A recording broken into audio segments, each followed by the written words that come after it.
आजकल यही ट्रेंड चल रहा है, प्यार मोहब्बत बहुत चल रहा है। मोहब्बत करें, एक से करें और उसे शादी के मुकाम तक लेके जाएँ। ये सबसे अच्छा रिश्ता, सबसे प्यारा रिश्ता, सबसे दुनिया का सबसे खूबसूरत रिश्ता। आदाब, मैं शिव अंसारी एक बार फिर से आप सबकी खिदमत में हाज़िर हैं। तो कैसे हैं आप सब लोग? उम्मीद करते हैं सब खैरियत से होंगे। आज का टॉपिक ये है कि इम्पोर्टेंस पे। कुछ लोग ये कहते हैं मतलब कि किसी को ज़रूरत से ज़्यादा इम्पोर्टेंस मिल जाती है तो उसे हज़म नहीं होता। मतलब मिसाल अगर दें तो ठीक उसी तरह से जिस तरह से प्लेट में खाना ज़्यादा परोस दिया जाए तो वो इंसान आधा अधूरा छोड़ ही देता है। तो बात करते हैं इस टॉपिक पे।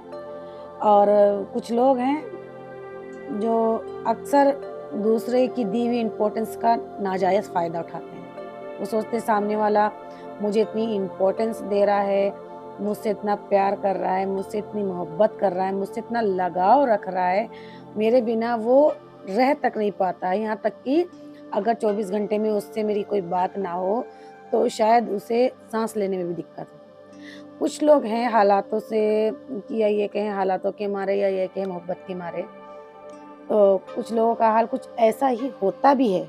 ये बात हकीकत है कि जो लाइफ़ है, उस लाइफ़ में ऐसा होता है। कुछ लोगों को ज़्यादा ही ज़रूरत से ज़्यादा मोहब्बत हो जाती है, लगाव हो जाती है, अपनापन उनमें आ जाता है।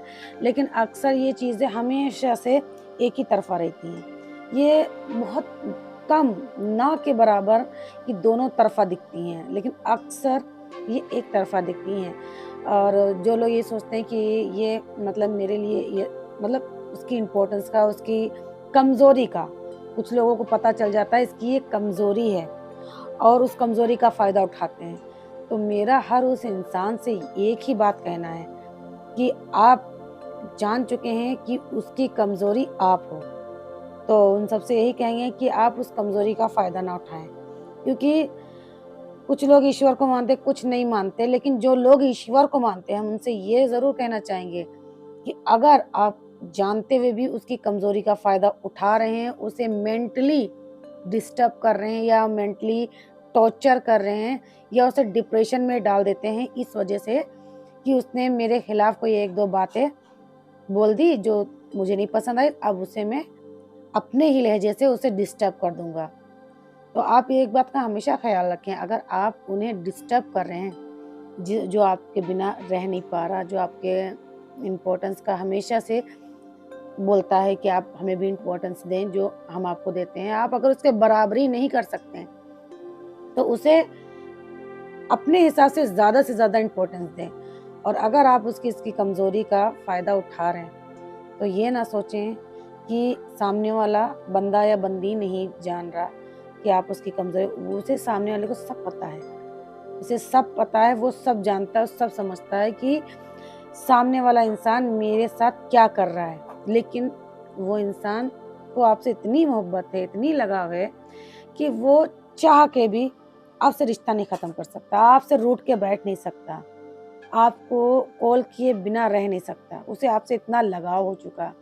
और जो लोग इस चीज़ का फ़ायदा उठाते हैं, तो एक बात हमेशा याद रखिएगा, चाहे वो लड़का हो या लड़की, अगर वो इस चीज़ का फ़ायदा उठा रहे हैं, तो ऊपर वाला ईश्वर हमेशा सबको देखता है। और सबसे बड़ी बात, एक चीज़ हमेशा याद रखिए, दुनिया गोल है और जो चीज़ गोल होती है वो घूम कर एक दिन वापस हमारे पास आती है। तो आप अगर किसी का नाजायज़ फ़ायदा उठा रहे हैं या किसी को जानबूझकर तंग कर रहे हैं, उसको डिप्रेशन में डाल रहे हैं, जानते हुए कि मैं इससे ऐसी बात करूँगा या करूँगी तो ये ऐसा रिएक्ट करेगी। आप जान रहे हो, सामने वाला नहीं जान रहा, लेकिन अगर आप जानबूझकर कर रहे हो ना, तो इतना ज़रूर याद रखें, ईश्वर सब जानता है, उसे सब दिखता है, वो सब समझता है। लेकिन अगर आपको हाल-फिलहाल में या मतलब कुछ वक़्त में अगर आपको उसका पलटा नहीं मिल रहा, जो आपने उसके साथ किया है, तो ख़्याल रखिए कि ईश्वर बहुत बड़ा पलटा देगा आपको। और जिस दिन ईश्वर आपको पलटा देगा, उसको सताया हुआ जब वापस आपको करेगा। और अगर जल्दी करता है ईश्वर, तो ये बहुत अच्छी बात है। जब ईश्वर जल्दी आपको एहसास कराता है ना, तो तकलीफ कम देता है और एहसास भी जल्दी दिलाता है, और वो चाहता है कि तुम्हें एहसास हो। और अगर आपको ईश्वर एहसास नहीं दिला रहा और हिदायत मतलब आपकी समझ में नहीं आ रहा, आप समझ नहीं पा रहे हो, या आप समझ कर भी उसको समझना नहीं चाह रहे हो, ये ईश्वर की तरफ से, ये आपकी तरफ से नहीं है। आप समझ गए, मैं नहीं समझ ना, ये ईश्वर चाह रहा कि आप इसे समझो, और आप कह रहे हो मैं समझ के भी नहीं समझ, तो ये ईश्वर आपको हिदायत नहीं दे रहा समझने की। क्यों? आप अपने हिसाब से समझो। जिस दिन ईश्वर हिदायत उसी इंसान को नहीं देता जिससे ईश्वर हालांकि ईश्वर नाराज नहीं होता, लेकिन उसे कुछ वक्त के लिए समझाने के लिए उसे खुद से दूर करता है। मेरा उन सबसे यही कहना है कि किसी की बेबसी का, किसी की मजबूरी का बिल्कुल फ़ायदा ना उठाएं, क्योंकि अगर वो चीज़ आप पर अगर नहीं उतरी है, किसी का सताया हुआ, तो इतना यकीन मानिए, मैंने अब तक जितनों को देखा है, हालांकि ज़्यादा उम्र नहीं हुई मेरी, ना ज़्यादा दुनिया देखी, पर देखते चले आ रहे हैं। जिन बचपन से लेके अब तक जो हमने देखा है, जिन लोगों ने सताया था, अगर उन्हें कुछ टाइम के बाद अगर नहीं मिला, अगर लॉन्ग टाइम के बाद उन्हें मिला है, तो मैंने देखा है कि वो क्या कहें, रो रो कर कहते हैं कि काश वो गलती हम ना करते, काश हम वो सुधार जो आज ना चाहते हुए भी हमें करना पड़ रहा, वो सुधार हम बहुत पहले कर लेते हैं। तो आपको, अगर आपसे हम यही कहना चाहेंगे, किसी लड़की या किसी लड़के को आप डिप्रेशन में डाल रही हैं, उसकी मोहब्बत का या अपनापन का फ़ायदा उठा रहे हैं, तो आप इस चीज़ से थोड़ा सा मतलब दूरियां बनाएं, किसी से फ़ायदा ना उठाएं। अगर आपको उससे मोहब्बत है तो बेशुमार करिए मोहब्बत, क्योंकि मोहब्बत का पहला नाम है विवाह करना। और अगर आपको वाकई में मोहब्बत है तो आप विवाह करें। कुछ लोग ऐसे हैं दुनिया में जो कहते हैं कि मैं आपसे बेपनाह मोहब्बत करता हूँ, पर शादी नहीं कर सकता, मजबूरी। और मजबूरी जो इंसान ये कह दे तो समझ जाइए वो प्यार नहीं है, वो एक सिर्फ ऐसा संबंध बना रहा है। अगर आपसे वो फायदा उठा रहा है तो सिर्फ लाइफ में वो फायदा उठाने के लिए ही आपके पास आया है। वो आपकी मजबूरी, आपकी परेशानी, आपकी सबसे बड़ी कमजोरी वो जान चुका है कि आपका ऑक्सीजन उसके पास है। वो जान चुका है कि आप अगर ऑक्सीजन लेती हो तो उसको देख के। तो जो लोग ऐसा करते हैं, तो पहली बार हम उनसे ये कहना चाहेंगे कि आप थोड़ा सा खुद पे कंट्रोल करें। जब आप खुद पे कंट्रोल करेंगे ना, तो सामने वाला आपसे लगाव करेगा। और आप अगर खुद पे कंट्रोल नहीं कर रहे हो, ये बात तो खैर हम भी मानते हैं कि कंट्रोल नहीं होता। दुख हो या खुशी हो या गम हो या डिप्रेशन हो, अक्सर मतलब ये चीज़ें नहीं मतलब कंट्रोल होती है। और हम यही कहेंगे कि आप थोड़ा सा, जो आपको इम्पोर्टेंस दे रहा तो उसका ख्याल करें। अगर आप उससे रिश्ता रख सकते हैं तो दुनिया के सामने उसे एक्सेप्ट करिए, उसे अपनाइए। और अगर नहीं रख सकते हैं रिश्ता उससे, तो ये चोरों की तरह उससे मिलना जुलना, प्यार मोहब्बत खत्म कर दीजिए। क्योंकि एक इंसान चाह रहा दुनिया बसाना और दूसरा इंसान चाह रहा कि दुनिया मुझे कहीं और किसी और के साथ बसानी है। तो आप, सामने वाला जो आपके साथ रिश्ते में आना चाहता है, जायज रिश्ते में, और आप नाजायज रिश्ते से रहना चाह रहे हैं, तो जायज रिश्ते वाला तो आपसे मोहब्बत ही करता है ना। आपको पता है कि आप क्या करते हो उससे, तो ये आप उसका फ़ायदा उठा रहे हो। उसका फ़ायदा मत उठाओ, उसकी भी एक लाइफ है। अगर तुम उसे कुछ बना नहीं सकते हो तो बिगाड़ो नहीं, क्योंकि मोहब्बत करने वाला आँखों से नहीं रोता है। ये चीज़ हमेशा याद रखिए, आँखों से नहीं रोता है। मोहब्बत करने वाला दिल से रोता है, और जब दिल से रोता है उसकी रोने की आह ईश्वर तक जाती है। और जिसकी रोने की आह ईश्वर तक चली जाए, तो ये बताने की हमें ज़रूरत नहीं है कि ईश्वर तक की आह अगर पहुंच जाए, तो उस आह के बदले ईश्वर हस्तियां तबाह कर देता है। तो हम यही कहना चाहेंगे, जो लोग प्यार मोहब्बत में जो अपनापन में जो अपने हैं, उनका जो फ़ायदा उठा रहे हो ना, सोच समझ के उठाओ। एक लिमिट होती है, फ़ायदा उठाना उठाओ लेकिन लिमिट में। लिमिट से बाहर मत उठाओ, क्योंकि लिमिट से बाहर उठाने के बाद तकलीफ मिलती है। और अगर आपने वक्त रहते अगर आपने अपने अंदर की कमियां नहीं सुधारी, तो मेरा यकीन क्या, मेरा पूरा पूरा चैलेंज है कि जब ईश्वर सुधारेगा ना, तो आह नहीं, रोंगटे रोंगटे थर्राएंगे कि हाय ये क्या हो गया, मैं अपनी गलती पहले सुधार लेता। तो गलती का हमेशा ध्यान रखिए।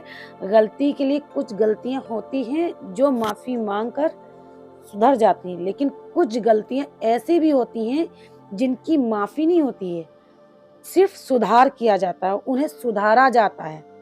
आप गलतियां कर रहे हैं किसी की जिंदगी तबाह करके, और फिर जाके आप उसे सॉरी बोल दो। आपकी सॉरी से उसकी बर्बाद हुई जिंदगी क्या वापस आ गई? आसान सी बात है। अगर टॉपिक छेड़ा जाए लड़का लड़की का, तो आपको भी पता है कि बेटे से ज्यादा बेटी की इज्जत उछलती है। वो कहते हैं ना, बड़े बूढ़े कहते हैं लड़का तो कहीं भी खड़े होके पेशाब कर सकता है, पर लड़की हर जगह नहीं कर सकती। तो ये बड़े बूढ़ों का कहना बिल्कुल सही है।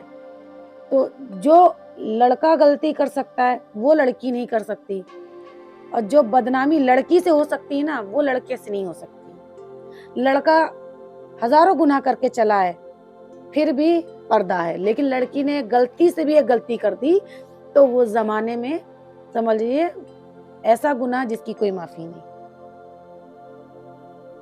टॉपिक चेंज हो रहा है, हमें भी पता है, तो हम वापस अपने टॉपिक पे ही आते हैं। तो किसी का नाजायज फायदा ना उठाएं। नाजायज अगर आप किसी का फायदा उठाना चाहते हैं ना, तो साफ साफ लफ्जों में हम आपसे बोले कि अगर आप किसी की बेटी या किसी की बहन या किसी का लड़की या लड़का, हम ये नहीं कहते कि हम सिर्फ एक लड़की के ऊपर बात करें, ये बात हर मतलब लड़का लड़की दोनों पे है। मैंने कह दिया कि लड़की या लड़का, लेकिन ये बात दोनों ही पे है। ऐसा नहीं है, कई बार लड़के भी फायदा उठाते हैं, लड़कियां भी फायदा उठाती हैं, तो एक की वजह से बहुत लोग बदनाम हो जाते हैं, लेकिन ऐसा नहीं है। दुनिया में अच्छे भी लोग हैं तो बुरे भी लोग हैं, और कुछ शरीफ हैं तो कुछ बदमाश भी हैं। तो ठीक उसी तरह से अगर आप किसी की बेटी या बेटे का फायदा उठा रहे हैं, तो आप अपनी बारी का इंतजार करें। अगर वो इंसान आपसे उस चीज़ का मुकाबला नहीं कर रहा है और सिर्फ आपको मोहब्बत दे रहा है, इज्जत दे रहा है, थोड़ी बहुत नोक झोंक तो होती है सब कहीं, लेकिन अगर उस चीज़ को आप सुधार नहीं करेंगे तो कोई बात नहीं। आप ये दुआ करें आपके साथ वो चीज़ जल्दी हो जाए, तो आपको तकलीफ नहीं, क्योंकि आपने किसी को किया है, आपके माइंड में है मैं किसी के साथ करता हूँ, और फिर आपके साथ हो गया। लेकिन वक्त जाते जाते वो माइंड से निकल गया कि जिसका आपने फायदा उठाया है, और फिर वो चीज आपके पास वापस आती है, तो फिर आपको एक एक सेकंड और एक एक बात याद आएगी। हाँ, मैंने उस लड़के के साथ ऐसा किया था, आज मेरे बेटे या भाई के साथ ऐसा हो रहा। हाँ, आज मैंने कभी किसी लड़की की जिंदगी तबाह करी थी, इसीलिए आज मेरी बेटी या मेरी बहन की जिंदगी तबाह हो रही है। इसीलिए आप सबसे यही कहना चाहेंगे कि खुद पे ना गुजारने दें, उससे पहले एहसास कर लें। बहुत से लोग कहते हैं कि हम समझ सकते हैं और अंदाजा लगा सकते हैं आपके दर्द तकलीफ का, तो मतलब जो इस तरह की बात करते हैं ना, हम उनसे यही कहना चाहते हैं, आप कुछ भी अंदाजा नहीं लगा सकते हैं कि वो लड़का या वो लड़की किस तकलीफ से गुजर रही है, किस दर्द से गुजर रही है। मुस्कुरा रहे हैं वो लड़के ये बच्चे, किसी ने उनको तकलीफ दी, फिर भी वो जमाने के लिए, लोगों के लिए, अपनों के लिए मुस्कुरा रहे हैं, लेकिन उसके दर्द और तकलीफ का अंदाजा आप लोग कभी नहीं लगा सकते हैं। इसीलिए आप सबसे यही कहना चाहेंगे कि ईश्वर के सुधारने से पहले या ईश्वर आप पे वो चीज़ गुजारने से पहले आप खुद इस चीज़ का एहसास करें और काम करें इस पे। अगर आप किसी की ज़िंदगी बना सकते हैं तो ज़िंदगी बनाइए, और अगर नहीं बना सकते तो हाथ जोड़ के आप सबसे विनती है कि किसी की ज़िंदगी तबाह ना करें। ज़िंदगी बहुत कीमती है। जिस तरह से मरते वक्त एक आदमी को ज़िंदगी वापस चाहिए, उसी तरह से ज़िंदगी के हर वो मोमेंट और जो ज़िंदगी जीना चाहता है, तो इस तरह से जीते जी किसी को ना मारें, जीने दें। अगर आप उसका भला ना कर सकते हैं तो बुरा भी ना करें। अगर वो किसी का बेटा या बहन है, आप भी किसी के बेटे होगे या बेटी होगी, या आपके घर में कोई भाई-बहन भी होगा। आप ये हमेशा सोचिए कि मैंने अगर किसी को बर्बाद किया, एक दिन आप भी बर्बाद होंगे। वो कहते हैं ना कि अगर आप फूल का पेड़ लगाएँगे तो फूल निकलेंगे, फल का पेड़ लगाएँगे तो फल निकलेंगे, और काँटे का पेड़ लगाएँगे तो काँटे निकलेंगे। चूज़ आपको करना है, पसंद आपको करना है, आपको खेती कौन-सी करनी है, फल, फूल या काँटे की। मैं शिवा अंसारी आप सबसे यही दरख्वास्त करते हैं कि मेरी इस वीडियो पे, मेरी इस बात पे गौर करिए। आजकल यही ट्रेंड चल रहा है, प्यार-मोहब्बत बहुत चल रहा है। मोहब्बत करें, एक से करें और उसे शादी के मुकाम तक लेके जाएँ। ये सबसे अच्छा रिश्ता, सबसे प्यारा रिश्ता, सबसे दुनिया का सबसे खूबसूरत रिश्ता। प्यार-मोहब्बत करें, पर शादी की नीयत से, ना कि मज़े की नीयत से। अगर आप किसी की बेटी, बहू या भाई-बेटे का मज़े लोगे, तो एक वक़्त आएगा कि आप या आपके घर के कोई बच्चे का कोई और मज़ा लेगा। इसी तरह से मेरे चैनल को शेयर और सब्सक्राइब भी करें, और लाइक भी करें, कमेंट भी करें, और गुस्सा करना है कमेंट में ज़रूर करें। अच्छा लगेगा सुन के कि मेरी बात किसको अच्छी लगी, किसको बुरी लगी। प्लीज़ किसी की ज़िंदगी बर्बाद ना करें। दूर होते तो हो जाइए, पर किसी को दुःख दे के नहीं, खुशी दे के। Thank you so much.